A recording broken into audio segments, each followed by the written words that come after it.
Hello everyone, welcome to the Women of Honor series. ഇന്ന് ഞാൻ പറയാൻ പോകുന്നത് habits that will improve your life for all age group. This is related. അപ്പോൾ ഇന്ന് നമ്മൾക്ക് ഒന്നാമതായിട്ട് പറയണമെന്ന് ആഗ്രഹിക്കുന്നത് നമ്മളെങ്ങനെ നമ്മളുടെ ജീവിതത്തിൽ നമ്മളുടെ ഹാബിറ്റ്സ് കൊണ്ട് നമ്മുടെ ലൈഫ് സ്റ്റൈലും നമ്മുടെ ഹെൽത്തും എല്ലാം ഇമ്പ്രൂവ് ചെയ്യാനായിട്ട് സാധിക്കുന്നുള്ളതാണ്. എന്ത് കാര്യമായാലും നമ്മൾ ഒരു കണ്ടിന്യൂസ് ആയിട്ട് 21 ഡേയ്സ് ചെയ്ത് കഴിഞ്ഞാൽ അത് നമ്മളുടെ ജീവിതത്തിൽ അതൊരു ഹാബിറ്റായി മാറുമെന്നാണ് പണ്ഡിതർ പറയുന്നത്. അത് അവർ ടെസ്റ്റ് ചെയ്ത് നോക്കിയിട്ടായിരിക്കാം പറഞ്ഞിരിക്കുന്നത്. അത് നമ്മൾ തന്നെയാണെങ്കിലും നോക്കിയാൽ നമ്മൾക്ക് രാവിലെ എണീറ്റ് പ്രാർത്ഥിക്കുന്ന ഒരു സ്വഭാവം ഉണ്ടെന്ന് വെച്ചത് ഇല്ലാത്തവർ അത് ട്രൈ ചെയ്ത് നോക്കുക. 21 ഡേയ്സ് കണ്ടിന്യൂസ് ആയിട്ട് നിങ്ങൾ പ്രാർത്ഥിച്ച് നോക്ക്. അപ്പോൾ പിന്നീട് നിങ്ങൾക്ക് ആ സമയമാകുമ്പോൾ ഓട്ടോമാറ്റിക്കായിട്ട് അത് പ്രാർത്ഥിക്കണം എന്നുള്ള ഒരു ഹാബിറ്റ് വരും. അതുപോലെ എന്ത് കാര്യമാണെങ്കിലും അത് അങ്ങനെ നമ്മുടെ ജീവിതത്തിൽ കൊണ്ടുവരുവാൻ സാധിക്കുമെന്നാണ് പറയുന്നത്. ഇവിടെ നമ്മൾ നോക്കുമ്പോൾ ഇത് എല്ലാ ഏജ് ഗ്രൂപ്പിനും റിലേറ്റഡ് ആയിട്ടുള്ള കാര്യമാണ്. സീനിയേഴ്സിന് മാത്രമല്ല എല്ലാവർക്കും തന്നെ പ്രയോജനപ്പെടും. അത് നമ്മൾ നമ്മുടെ ജീവിതത്തിൽ കൊണ്ടുവന്നാലേ നമുക്കൊരു ഹെൽത്തി ലൈഫ് ലീഡ് ചെയ്യാനായിട്ട് സാധിക്കത്തുള്ളൂ. ഒന്നാമതായിട്ട് എക്സസൈസ് എന്ന് പറയുമ്പോൾ ജിമ്മിൽ പോയി എക്സസൈസ് ചെയ്യാം. അല്ലാതെ നമുക്ക് സ്പോർട്സിലുള്ള ആൾക്കാരാണെങ്കിൽ വെയ്റ്റ് ലിഫ്റ്റിങ് അങ്ങനെയുള്ള പല കാര്യങ്ങളും ചെയ്യാറുണ്ട്. അത് അവർ ഓടുന്നതും ഒക്കെയും വളരെ ഡിഫറെൻ്റാണ്. സാധാരണ ആൾക്കാർ റണ്ണിങ് ചെയ്യുന്ന പോലല്ല സ്പോർട്സിലുള്ള ആൾക്കാരൊക്കെ ചെയ്യുന്നത്. എന്നാൽ നമ്മളെപ്പോലുള്ള സാധാരണക്കാരായ ജനങ്ങൾക്ക് അത് എങ്ങനെ ചെയ്യാൻ പറ്റും? നമ്മൾ വാക്കിംഗ് ചെയ്യാം. അതുപോലെ തന്നെ ഓടാൻ കഴിവുള്ളവർക്ക് ഓടാം. സ്വിമ്മിങ് അറിയാവുന്നവർക്ക് സ്വിമ്മിങ് ചെയ്യാം. നല്ലൊരു എക്സസൈസാണ് സ്വിമ്മിങ്. അതുപോലെ തന്നെ യോഗ ചെയ്യാം. ഇതൊക്കെയും ഡെയിലി ഒരു കുറച്ച് സമയം ഇതിൽ ഏതെങ്കിലും ഒരു ആക്ടിവിറ്റിയോ അല്ലെങ്കിൽ 2 ആക്ടിവിറ്റിയോ ചെയ്ത് കഴിഞ്ഞാൽ സ്പോർട്സ് കളിക്കുന്നവർക്കാണെങ്കിൽ നല്ല സൗകര്യമുള്ളവർക്ക് അതും ചെയ്യാവുന്നതാണ്. ചെറിയ ചെറിയ സ്പോർട്സൊക്കെ ധാരാളം ഉണ്ടല്ലോ. അപ്പോൾ നമ്മുടെ മനസ്സിനെയും ശരീരത്തെയും ഒരുപോലെ റിക്രിയേഷനായിട്ട് നമുക്ക് ഹെൽത്തി ആയിട്ടും അത് കൊണ്ടുവരുവാനായിട്ട് സാധിക്കും. യോഗ ചെയ്യുന്നത് കൂടെ പല പ്രയോജനങ്ങളുണ്ടെന്ന് നമുക്കറിയാം. അതേപോലെ തന്നെ നമ്മുടെ ബ്രീത്തിങ് എക്സസൈസ് എല്ലാ ഏജിലും പ്രത്യേകിച്ച് സീനിയേഴ്സ് ആയിട്ടുള്ളവർക്ക് അത് ചെയ്യുന്നത് കൂടെ ലങ്സിന് വികസിക്കുവാനും അതുപോലെ തന്നെ നമ്മുടെ കഫക്കെട്ട് ഉള്ള ഈ ശ്വാസകോശ സംബന്ധമായിട്ടുള്ള കാര്യങ്ങൾക്കൊക്കെ കുറേ റിലീഫ് കിട്ടുന്നതാണ് ബ്രീത്തിങ് എക്സസൈസ്. അതുപോലെ തന്നെ നമ്മൾ മെഡിറ്റേഷൻ ചെയ്യുന്നത് കൂടി നമ്മളുടെ മനസ്സിന് ശാന്തത കൈവരുന്നു. അതുപോലെ നമുക്ക് നല്ല ഒരു പ്ലസൻ്റ് ആയിട്ടുള്ള ഒരു ദിവസമായിട്ട് ഇരിക്കുന്നത് കാണാൻ സാധിക്കും. അപ്പോൾ ഈ ബെനിഫിറ്റ്സ് എന്താണെന്ന് നമുക്ക് നോക്കണം. നമ്മൾ ഈ എക്സസൈസ് ചെയ്യുന്നത് കൂടെ അത് കണ്ടിന്യൂ ചെയ്യുന്നത് കൊണ്ട് എന്ത് പ്രയോജനം ഉണ്ടാകുന്നു? ഒന്നാമതായിട്ട് നമുക്ക് നല്ല ബെറ്റർ സ്ലീപ്പ്, നല്ല ഉറക്കം കിട്ടുന്നു. അതുപോലെ വെയിറ്റ് മാനേജ് ആകുന്നു. അതുപോലെ എനർജി ഇൻക്രീസ് ആകുന്നു. അതുപോലെ സ്ട്രെസ്സ് റെഡ്യൂസ് ആകുന്നു. പിന്നെ നമ്മുടെ ഹാർട്ടിൻ്റെ ഹെൽത്ത് അത് ഇമ്പ്രൂവ് ആകുന്നു. അതുപോലെ തന്നെ ബ്രെയിനിൻ്റെ ഹെൽത്തും ഇമ്പ്രൂവ് ആയിട്ടിരിക്കും. ഇത്രയും കാര്യങ്ങൾ നമ്മളുടെ ഹാർട്ടും ബ്രെയിനും ഒക്കെ നോർമലായിട്ടിരുന്നു കഴിഞ്ഞാൽ തന്നെ നമ്മുടെ ആരോഗ്യം എത്രയോ ബെറ്ററാണെന്ന് നമുക്കറിയാം.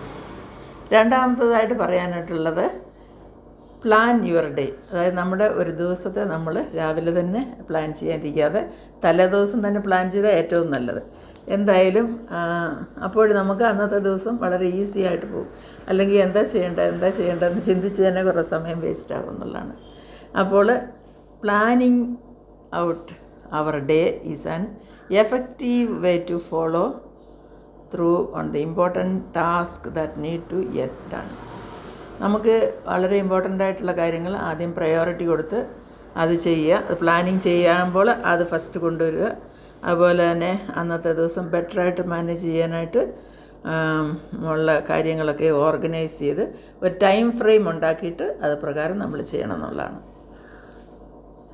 അതിന് സഹായിക്കുന്ന എല്ലാവർക്കും അറിയുന്ന കാര്യങ്ങളാണ് എങ്കിലും ഞാൻ ഒന്നുകൂടെ പറയുകയാണ്. ഒന്നാമതായിട്ട് നമ്മൾ make a to do list. എന്താണ് ചെയ്യേണ്ടതെന്നുള്ള ലിസ്റ്റ് ഉണ്ടാക്കുക. അതുപോലെ തന്നെ ഒരു ഷെഡ്യൂൾ ഉണ്ടാക്കുക. പിന്നെ ഈ കാര്യങ്ങൾക്കുള്ള പ്രയോറിറ്റൈസ് ചെയ്തിട്ട് ഇമ്പോർട്ടൻ്റ് ഉള്ള കാര്യങ്ങൾ ആദ്യം ചെയ്യണം.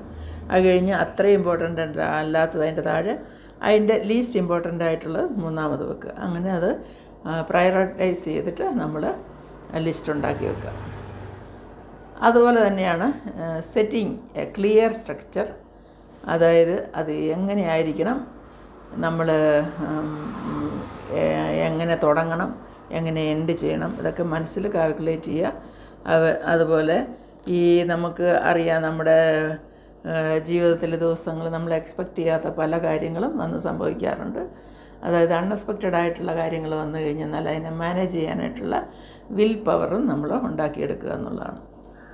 അതുപോലെ തന്നെ മൂന്നാമതായിട്ടുള്ള കാര്യമാണ് വേക്കിംഗ് അപ്പ് എർലി, നേരത്തെ എണീക്കുക എന്നുള്ളത്. അത് ഇച്ചിരി ബുദ്ധിമുട്ടുള്ള കാര്യമാണെങ്കിലും അലാറം വെച്ച് എഴുന്നേൽക്കാനായിട്ട് നമ്മൾ ശ്രമിക്കേണ്ടതാണ്. ഇങ്ങനെ ഒരു പറച്ചിലുണ്ടല്ലോ, ഏർലി ബേർഡ്സ് ഗെറ്റ്സ് ദ വേം എന്ന്. അപ്പോൾ നേരത്തെ എഴുന്നേറ്റ് നമുക്കറിയാം 4:30 കഴിയുമ്പോഴേ കലവില്ല തുടങ്ങും.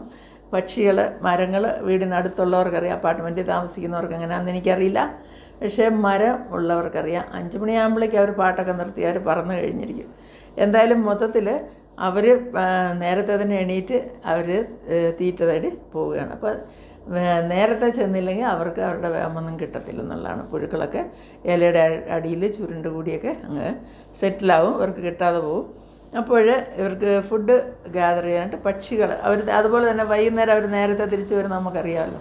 തിരിച്ച് വന്ന് അവർ ശാന്തമായിട്ട് അവരുടെ കൂടോ അല്ലെ മരോ എവിടെ അവിടെ അവർ ഉറങ്ങാനോ ഇരിക്കുന്നു എന്നുള്ളത് നമുക്കറിയാം. അപ്പോൾ വേക്കപ്പ് ഏർലി എന്നുള്ളത് അതൊരു ആവശ്യമുള്ള കാര്യമാണ്. അത് നമുക്ക് എക്സ്ട്രാ ടൈം കിട്ടും എന്നുള്ളതാണ് അതുകൊണ്ടുള്ള കാര്യം. നമ്മൾ ഓരോ ദിവസവും കിട്ടുന്ന ഈ 12 മണിക്കൂറല്ലാതെ, ആ 12 മണിക്കൂറിൽ എത്രയോ മണിക്കൂർ വേസ്റ്റായി പോകുന്നുണ്ട് ഡേ ടൈമിൽ. അപ്പം നേരത്തെ എണീക്കുന്നതോടെ നമുക്ക് അന്നത്തെ ആക്ടിവിറ്റീസിന് വേണ്ടിയിട്ട് ഒരല്പം സമയം കൂടുതൽ ലഭിക്കും എന്നുള്ളതാണ്. അപ്പം ഫാമിലി ആയിട്ടുള്ളവർക്ക് അറിയാം, രാവിലെ എഴുന്നേറ്റ ഉടനെ അവർക്ക് ഈ കാര്യങ്ങളൊക്കെ ചെയ്യാനായിട്ടുള്ള സമയമുണ്ടോയെന്നറിയില്ല. ഇല്ലെങ്കിലും വീട്ടിലെ കാര്യങ്ങളൊക്കെ ഒന്ന് ക്രമീകരിച്ച് കഴിഞ്ഞിട്ടാണെങ്കിലും നമുക്ക് ഈ കാര്യങ്ങളൊക്കെ ചെയ്യാനായിട്ടുള്ള സമയം, അതായത് എക്സ്ട്രാ ടൈം കിട്ടുന്നുള്ളതാണ്. അതുപോലെ തന്നെ നാലാമതായിട്ട് നോക്കിക്കഴിഞ്ഞാൽ നമുക്ക് ഒരു ഹാബിറ്റ് നമ്മുടെ സാറ്റിസ്ഫാക്ഷന് വേണ്ടിയിട്ട്, നമ്മുടെ എക്സ്പീരിയൻസിന് വേണ്ടിയിട്ട്, അത് നമ്മുടെ ചിലർക്ക് വേണമെങ്കിൽ അതൊരു കരിയറായിട്ട് തന്നെ ഡെവലപ്പ് ചെയ്യാൻ സാധിക്കുന്നില്ല. പ്രത്യേകിച്ച് നോക്കിയാൽ ക്രിയേറ്റിവിറ്റി കാര്യങ്ങൾ, ചിലർക്കും ഓരോ സ്കില്ലുകളുണ്ടല്ലോ. അതുപോലെ തന്നെ ചിലർ ആർട്ട് എഴുതിക്കുന്നവരായിരിക്കും, അതുപോലെ തന്നെ പാടുന്നവരായിരിക്കും, പല കാര്യങ്ങളുണ്ട്. അപ്പോൾ അങ്ങനെ അവരുടെ കാര്യങ്ങളൊക്കെ അവർ അതിനെ കൂടുതലായി ഡെവലപ്പ് ചെയ്യാനായിട്ട്, അത് ക്രിയേറ്റീവായിട്ട് യൂസ് ചെയ്യാനൊക്കെയുള്ള സമയം ലഭിക്കും എന്നുള്ളതാണ്. അതായത്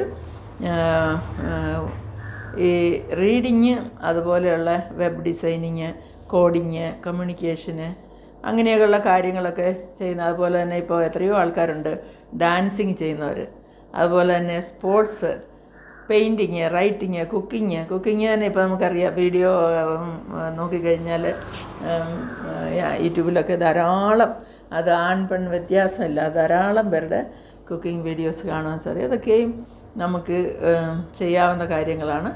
അത് നമ്മളുടെ ടൈം വേസ്റ്റ് ചെയ്യാതെ നമ്മുടെ ടൈമിനെ നമ്മൾ ക്രിയേറ്റീവായിട്ട് ഉപയോഗിക്കുക എന്നുള്ളതാണ്. അഞ്ചാമതായിട്ട് പറയാൻ വിചാരിക്കുന്നത് റീഡിംഗ് ആണ്. ഡെയിലി നമ്മൾ വായിക്കണം എന്നുള്ളതാണ്. അതുകൊണ്ട് നമ്മുടെ ബ്രെയിനിന് പ്രയോജനമുണ്ട്, നമ്മുടെ നോളജ് ബിൽഡപ്പാകുന്നു, അതുപോലെ നമ്മുടെ മൈൻഡ് വന്നിട്ട് ട്രാൻസ്ഫോം ആകാൻ തുടങ്ങും. ഓരോ കാര്യങ്ങൾ നമ്മൾ വായിച്ചത് മനസ്സിലാക്കുമ്പോഴാണ് അതിൻ്റെ ബെനിഫിറ്റ്സ് നമുക്ക് അത് പ്രയോജനപ്പെടുത്താൻ സാധിക്കുന്നത്. നമ്മുടെ വൊക്കാബുലറി വന്നിട്ട് ഇമ്പ്രൂവ് ആകുന്നു. അതുപോലെ തന്നെ നമ്മൾ പുതിയ കാര്യങ്ങൾ പഠിക്കാൻ, നമ്മുടെ പുതിയ സ്കില്ലുകൾ ലേൺ ചെയ്യുന്നു, അവരുടെ കറണ്ടായിട്ടുള്ള സ്കിൽസിനെ ഡെവലപ്പ് ചെയ്യാൻ സാധിക്കുന്നു. അതുപോലെ തന്നെ നമ്മുടെ ഓവറോൾ നോളജ് എക്സ്പാൻഡ് ആകുന്നു. അതുപോലെ തന്നെ ചിലർക്ക് ഇമ്പ്രൂവ് ചെയ്യാൻ പറ്റുന്ന ഒരു കാര്യമാണ് സ്റ്റോറി ടെല്ലിങ് സ്കിൽസ്. എല്ലാവർക്കും വരുന്ന കാര്യമല്ല അത്, പക്ഷെ കഴിവുള്ളവർ അത് പ്രയോജനപ്പെടുത്തി സ്റ്റോറി ടെല്ലിങ് ജോലി കൂടെ എത്രയോ നല്ല കാര്യങ്ങൾ പറയാൻ പറ്റും അല്ലേ. ജനങ്ങൾക്ക് കേൾക്കാനും താല്പര്യമായിരിക്കും, അത് പറയാനായിട്ട് അറിയാവുന്നവർക്ക് അല്ലെങ്കിൽ ബോറായി പോകുന്നുള്ളതാണ്. എന്നാൽ അതുപോലെ തന്നെ ഇമ്പോർട്ടൻ്റാണ് റൈറ്റിംഗ് സ്കില്ല്. എത്രയോ നല്ല നല്ല എഴുത്തുകാരുടെ പുസ്തകങ്ങളും അവരുടെ കാര്യങ്ങളും ഒന്നും വേണ്ട, 4 വരി വായിച്ചാൽ പോലും നമുക്ക് എത്ര ഹാർട്ട് ടച്ചിങ് ആയിട്ടുള്ള കാര്യങ്ങൾ എഴുതിയ മനുഷ്യർ നമ്മുടെ ഈ ഇന്ത്യ ദേശത്തും വേറെയുള്ള സ്ഥലത്തൊക്കെ ഉണ്ട്. നമ്മുടെ കേരളത്തിൽ തന്നെ ഇത്രയും നല്ല നല്ല എഴുത്തുകാരൊക്കെ അവരുടെ എത്രയോ ഇൻസ്പിറേഷൻ നമുക്കൊക്കെ ഉണ്ടായിട്ടുണ്ട്. അപ്പോൾ ഡെയിലി എഴുതുന്നത് ഒരു എസെൻഷ്യൽ സ്കില്ലായിട്ട് നമുക്കത് ഡെവലപ്പ് ചെയ്തെടുക്കാൻ പറ്റും. അതായത് അതുകൊണ്ട് നമുക്ക് കമ്മ്യൂണിക്കേഷൻ്റെ സ്കില്ല് കിട്ടുന്നു. അതുപോലെ തന്നെ നമ്മുടെ ചിന്തകൾക്ക് എക്സ്പാൻഷൻ വരുന്നു. അതുപോലെ ഈ അന്ന് നടന്ന കാര്യങ്ങൾ ഡോക്യുമെൻ്റ് ചെയ്യുന്നതിൽ കൂടെ നമുക്ക് എക്സ്പീരിയൻസ് ലഭിക്കുന്നു. പിന്നീട് നമ്മളത് വായിച്ച് നോക്കുമ്പോൾ അറിയാം, അതായത് അതിന് ഇങ്ങനെയൊക്കെ ഇങ്ങനെയൊക്കെ ആയിരുന്നു, ഇങ്ങനെയൊക്കെ ഞാൻ ഫേസ് ചെയ്തു എന്നുള്ളത് ആ രീതിയിൽ നമുക്ക് ചിന്ത വരും. അതായത് നമ്മൾ എഴുതി വയ്ക്കുന്നത് മുഖേന അങ്ങനെയുണ്ട്. വീഡിയോ ചെയ്യുന്ന പോലെയല്ല എഴുതി വയ്ക്കുന്നത്, അത് ഡോക്യുമെൻറ്റിങ്ങാണ്. അത് ഏറ്റവും നല്ലൊരു കാര്യമാണ് ഈ എഴുതുന്നത്, ഡയറി എഴുതുന്നത്. അതുപോലെ തന്നെ പുസ്തകങ്ങൾ എഴുതുന്നത്, പാട്ടുകൾ എഴുതുന്നത്, കവിതകൾ എഴുതുന്നത്, സ്റ്റോറികൾ എഴുതുന്നത്, എത്രയോ കാര്യങ്ങളുണ്ട് ചെയ്യാൻ നോക്കിക്കഴിഞ്ഞാൽ. എന്നാൽ നിങ്ങളതൊക്കെ പ്രയോജനപ്പെടുത്തണം എന്നുള്ളതാണ് ഞാൻ പറയുന്നത്. കഴിവില്ലാത്തവർ അതിനുവേണ്ടി ആ കഴിവിനെ അക്വയർ ചെയ്യാനായിട്ടും അത് ശ്രമിക്കുന്നത് നല്ലതായിരിക്കും. അതുപോലെ തന്നെ വേണ്ടിയ ഒരു വലിയ കാര്യമാണ് ഗ്രാറ്റിറ്റ്യൂഡ് എന്ന് പറയുന്നത്. നമ്മൾ ദിവസവും ദൈവത്തോടും മനുഷ്യരോടും ഗ്രേറ്റ്ഫുള്ളായിട്ട് ഓരോ ദിവസവും ഗ്രാറ്റിറ്റ്യൂഡ് ആയിട്ടുള്ള ഒരു എമോഷൻ നമ്മുടെ ജീവിതത്തിൽ ആവശ്യമാണ്. അതായത് എമോഷണലി നമുക്ക് ലൈറ്ററായിട്ട് ഫീലാകും. അതുപോലെ തന്നെ കുറഞ്ഞ ഫ്രസ്ട്രേഷൻ, നമ്മുടെ സ്ട്രഗിൾസും ചാലഞ്ചസിൻ്റെ എല്ലാം മധ്യത്തിൽ നമ്മൾക്കൊരു ദിവസം കഴിയുമ്പോൾ അന്നത്തെ ദിവസത്തിന് ദൈവത്തിന് നന്ദി പറയുക, നമ്മളെ സഹായിച്ചവർക്കും നന്ദി പറയുക. അപ്പോൾ അങ്ങനെ ഒരു ഗ്രാറ്റിറ്റ്യൂഡുള്ള മനസ്സുമായി നമുക്ക് ജീവിക്കാം. എന്നെ കേൾക്കുന്ന എൻ്റെ കൂട്ടുകാർക്ക് ഇതിൽ താല്പര്യവും ഞാൻ വിചാരിക്കുന്നൊരു 10% ആൾക്കാർക്കെങ്കിലും താല്പര്യം തോന്നുമെന്ന് വിശ്വസിക്കുകയാണ്. തന്നെയല്ല, എന്തെങ്കിലും അതിൽ വ്യത്യാസം ഉണ്ടെങ്കിൽ നിങ്ങളുടെ ചിന്തകൾക്കനുസരിച്ച് കമൻറ്റ് ചെയ്യാനായിട്ടും മറക്കില്ല. ഈ വീഡിയോ ഇഷ്ടമായാൽ ലൈക്ക് ചെയ്യാൻ മറക്കില്ല. എല്ലാവർക്കും ഒരു നല്ല ദിവസം ആശംസിക്കുന്നു. Bye to all. ബൈ.